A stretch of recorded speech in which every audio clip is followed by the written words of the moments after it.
ReZero, Side Story, Felt Chan Gathers Thugs, Chapter 1. Sitting in the dragon carriage with my legs on top of the bench, I sighed, and decided to finally break the ice. So, in the end, everything went exactly as you planned. Look, in all my life, I think I have never been so upset before. They put me in a disgusting and uncomfortable dress and threw me into a meeting that had nothing to do with me all of a sudden, without bothering to explain anything at all. Still, the redhead in front of me had a few words of choice. Reinhardt, Phantaminum, even if you are not in public, you should strive to keep up a dignified front. A real lady should act with poise, even among close friends or alone. Well, I wish those ladies would just explode. And did you really have the nerve to call yourself a close friend of mine to my face? Stop kidding around, get outta here. I've lost track of the sheer amount of times Reinhardt has nagged me with etiquette and finesse and all those pretty things, but I will not refrain from showing my displeasure and my pouting face to him. Worst of all, I've now been involved in this deal called a royal election or whatever, and I will be forced to spend too much time around this bastard, since he's appointed himself as my knight in this whole ordeal. I kinda let myself go with the flow there. I should have thought about it better. I'm already regretting having to deal with your shit for such a long time. Reinhardt, I believe it would have been difficult to pick any knight other than myself, Phantaminum. As far as the royal election is concerned, your unknown pedigree and having been raised in the slums are very delicate matters. At the very least, I cannot think of anyone else that would be courageous enough to support you during the meeting. Hey, I know all that. It's exactly because of that I call you a damn bastard. I'm plenty sure that a lot of those knights and fancy nobles think you're wrong in the head. Calm down, Chan. I know it's a waste of time telling you to calm down, but throwing a tantrum will not do you any good. The only reason that I wasn't in an even fouler mood was the owner of the hoarse voice that interrupted the conversation, Romji, who was sitting next to me, making the dragon carriage look smaller because of his presence. Yeah, okay, fine, but I have a number of things on my mind that need to be Okay, fine, whatever, never mind, in the end they're nothing but excuses. You don't need to put up a tough front in front of me, Chan. I'll do that once things get really bad. I can't complain about everything when the so-called royal election has just started. I am happy that Romji is always worried about me, but I cannot depend on him forever. I know, today I'll sleep perched on his big arms just a tiny bit. Then, Romji patted my head and turned to Reinhardt. Sword Saint Reinhardt van Astria. I think this is the first time we are able to talk calmly face to face. Reinhardt, that's right, when I found you at the loot house the other day, you were already unconscious. By the way, how is your condition? When word arrived that you had escaped the guard post, I got worried. Yeah, I can see that you're worried.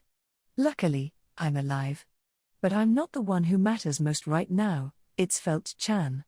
You really want to make her the king? With a serious, lower tone, Romji asked that of Reinhardt as if threatening him.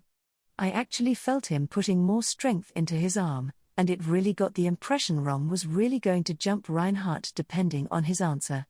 The thought of warning him that his chances of succeeding were none passed my mind, but, Reinhardt, yes, I do. Phantaminum was chosen by the insignia, officially becoming a royal candidate. I am her knight, and will gladly give my life so that her ambition may be realized.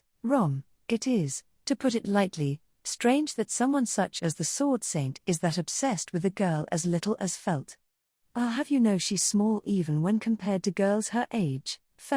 Hey, Romji. I started kicking up a fuss, but Romji held my head in his large hands and continued, turning to Reinhardt.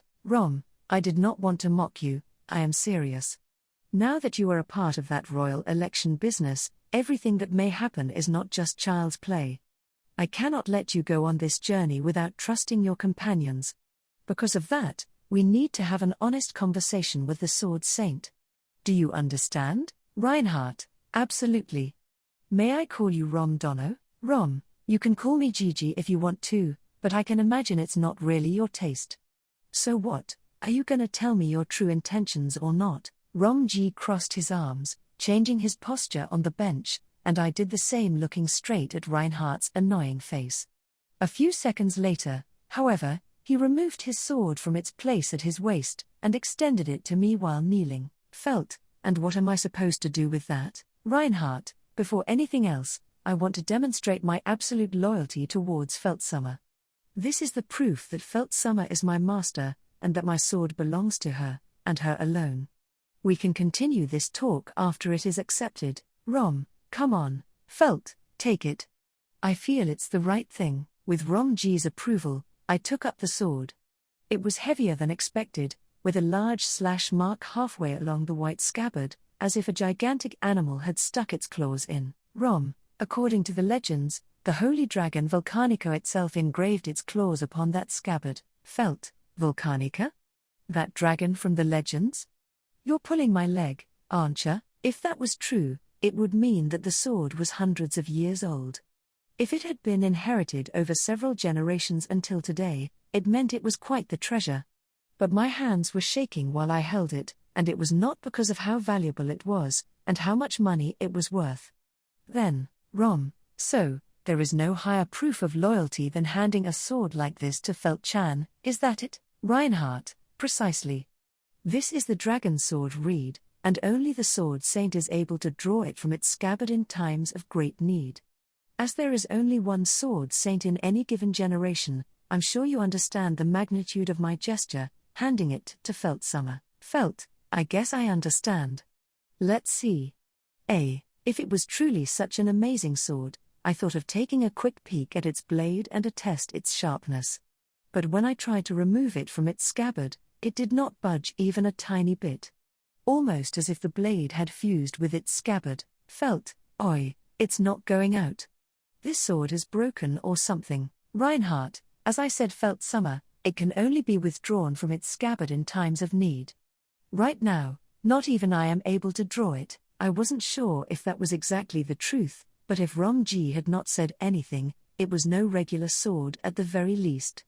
I gave up trying to look at it and simply put it on my lap, looking at Reinhardt. Felt, okay, good, the sword's here with me.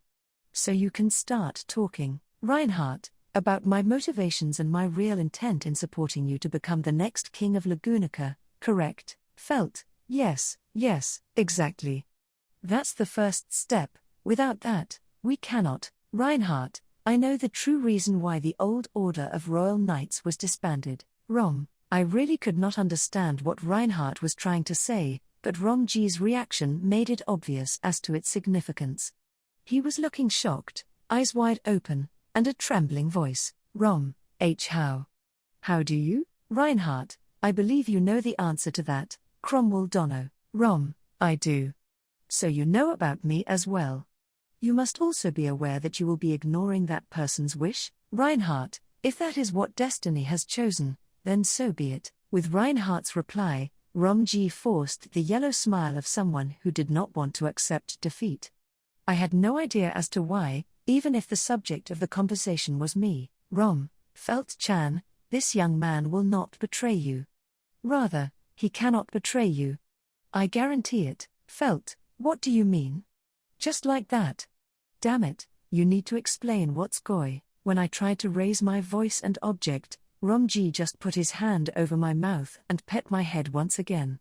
He knew I was unable to get mad at him whenever he did that. Rom, you are my grandchild, my only family. Trust me, Felt-chan. Felt, you're playin' dirty. He didn't tell me anything, but he didn't let me ask anything either. So the only thing I could do was to look back at his face while holding back the tears. Through my misty sight, the only thing I could see was Romji with the happiest sight of the day. Enviable. I got the idea that someone said something along those lines, but I was not sure if it was just my imagination. After all, at the same time, I blew my nose pretty loudly. Felt, humph. Chapter 2. Felt, wow, everything was blown away. Romji, Rom, yes, nothing was left standing, but it is better like this. Otherwise, we would probably want to fix everything or build it back up. Reinhardt, as the one responsible for this, It makes me glad to hear that. Felt, we're not trying to rid you of your guilt, so quit actin' so pleased with yourself. I was talking to Rom G and Reinhardt, in front of a small mountain-sized pile of rubble. It had been the place where the loot house once stood. I had ordered the dragon carriage to come to this location while returning from the royal castle. Felt, will you guys let this stay like it is, or will you build something in its place? Reinhardt, right now, all public construction in the capital has been halted.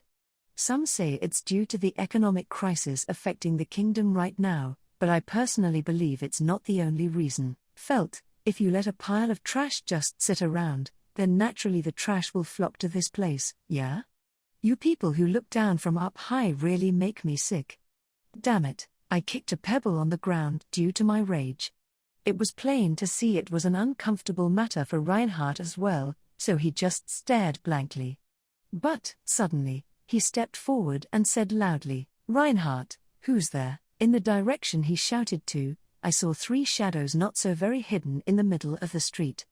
Looking better, it looked to be 3 punks who had been beaten up, a little dude, an average one, and a tall fella. They looked bruised and bloodstained, almost as if they had just escaped from a fight. Seeing that, Reinhardt gave up being on alert, and actually showed some worry. Reinhardt, they're beaten up. Something must have happened, ? Shut the fuck up. Gimme all your valuables, now, if you want to live. The one yelling that was the guy in the middle, the one with normal height, stepping forward with a knife in his hand, menacingly. ? Calm down, Rachins. Now is not the time. Rachins, you fucking idiot, now is the only time. We fucked up using Russell's name, they're gonna kill us 3. We need money to escape from here. That guy looked desperate, and really wasn't looking like he was open to debate with his companions either. He again turned to us, pointing his knife and getting closer and closer. Honestly, I think I could have done something about it, but, Reinhardt, that's enough. Reinhardt was faster than I was and socked at the punk. As he had cut through cloth using nothing but his hand in the past, I actually thought he was about to behead the guy right there, but luckily, he only fainted. ? What? Seeing that their friend had been knocked out in a blink of the eyes, they were stunned. The knife the average height guy held went spinning into the air, being grabbed by Reinhardt as if it was nothing. And only then did the punks realize just who they were dealing with. ? Red hair, and sky blue eyes. Sword Saint, Reinhardt van Astria? ? Are you kidding me? Why must a guy like this show up right at this time? Reinhardt, if you know who I am, then this becomes easier for all of us. Your friend is just unconscious, his life is not threatened in any fashion. I promise not to do anything more if you leave this place right now. What do you say? Those poor sods were shaking in their boots in fear. The way Reinhardt spoke, it seemed like he was giving them the option to tuck their tails between their legs and run, but in reality, it was nothing but a veiled threat.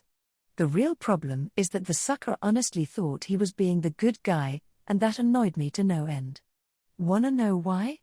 That's exactly what the rich like to do to the poor, what the kingdom does to the common rabble. Felt, wait a second there, Reinhardt. Before even thinking about it, I stuck my nose in between them.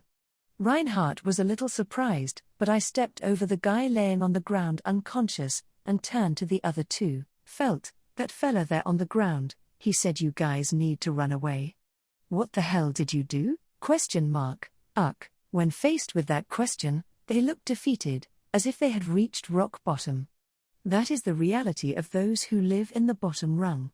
That's what the kingdom does to these people. Felt, take a good look, Reinhardt. You see what the slums are really like? You tried to be the good guy and let them leave unharmed, but that's not going to do any good. Here, our lives are worth less than a grain of rice. I'm betting on them becoming dog food by tomorrow. Reinhardt, I feel the same. Felt Summer. What do you propose we should do, then? Felt, it's what I said in the castle. I hate this kingdom. I want to burn it all down. And when I say all, I mean both the ones on top, I said, pointing at the oppressing castle in the distance. Felt, and the ones here below, I said, pointing at the rubble of the loot house. Finally, I pointed at the 3 idiots next to me, and said, "Felt, come with me, you three.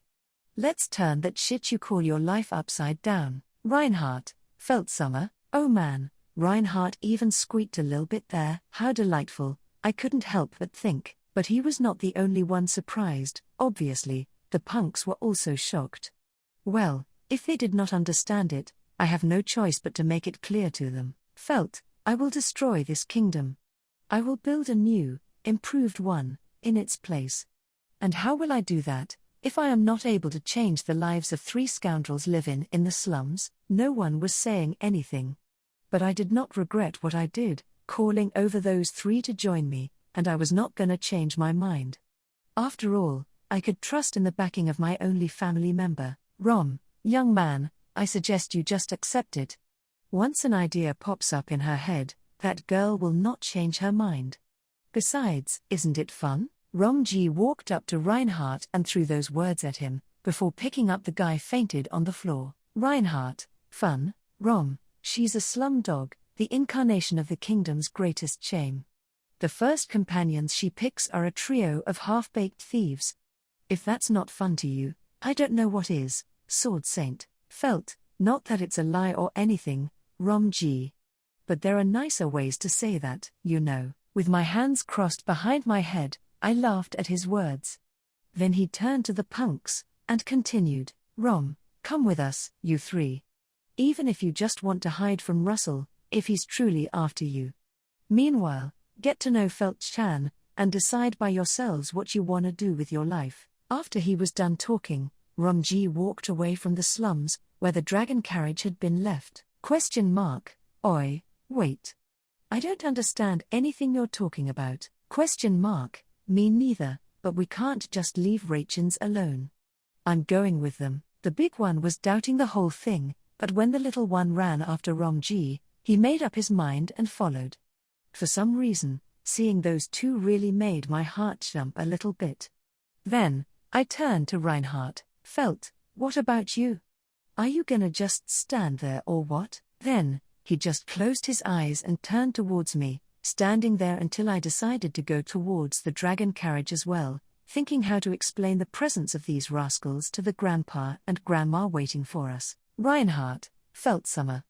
I'm not mistaken, you truly should become. So, unfortunately, I was already a bit too far away to hear Reinhardt's whisper, so I was not able to pick up on what he said.